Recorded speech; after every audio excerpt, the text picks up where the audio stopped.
தன்னை மறந்து மண்ணில் விழுந்து இளமை மலரின் மீது கண்ணை இழந்த வந்து தேக சுகத்தில் கவனம் காட்டு வழியில் பயணம் கங்கை நதிக்கு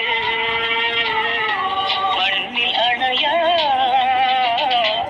இளமையெனும் பூங்காற்று.